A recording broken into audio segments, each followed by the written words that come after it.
चांदनी रात थी और गांव के दूरदराज के इलाके में स्थित काला महल चुप्पी में डूबा हुआ था। यह महल हमेशा से ही रहस्यों और खौफ की वजह से मशहूर था। कहा जाता था कि यहाँ रात को एक अजीब सी सायरन की आवाज सुनाई देती है जो किसी के दिल की धड़कन को तेज कर देती है। रात के 10 बजे के करीब विक्रम नामक एक युवा और साहसी अन्वेषक महल की ओर बढ़ा।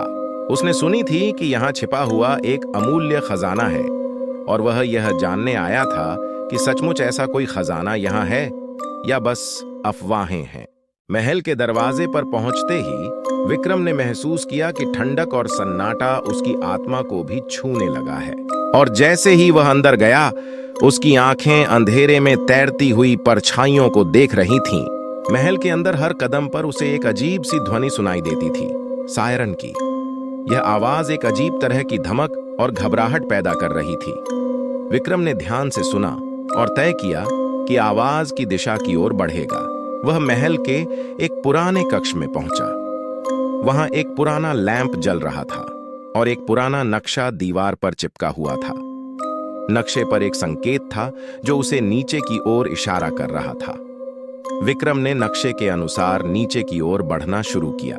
जैसे ही विक्रम नीचे की ओर बढ़ा, सायरन की आवाज तीव्र होती गई। वह एक गहरे तहखाने में पहुंचा। तहखाने के बीच में एक पुराना संदूक रखा था और जब विक्रम ने संदूक खोला, अंदर एक पुराना संदूर पाया। संदूर को खोलते ही वहां एक जादुई मोती चमक उठा। मोती की चमक के साथ सायरन की आवाज भी बंद हो गई। अचानक महल के चारों ओर से रोशनी फैल गई और महल के सारे रहस्यमय ताले खुल गए। विक्रम ने महसूस किया कि सायरन की आवाज और अंधकार महल की आत्मा का हिस्सा थे। मोती ने महल को उसकी वास्तविक स्थिति में वापस लाया। विक्रम ने मोती को सुरक्षित रूप से लेकर महल से बाहर निकलने का निर्णय लिया। महल के बाहर आकर विक्रम ने देखा कि सूरज की पहली किरणें महल को रोशन कर रही थीं। महल अब एक सामान्य जगह बन चुका था। विक्रम ने साबित कर दिया कि सच्ची हिम्मत और सूझबूझ से सबसे घने रहस्यों को भी सुलझाया जा सकता है।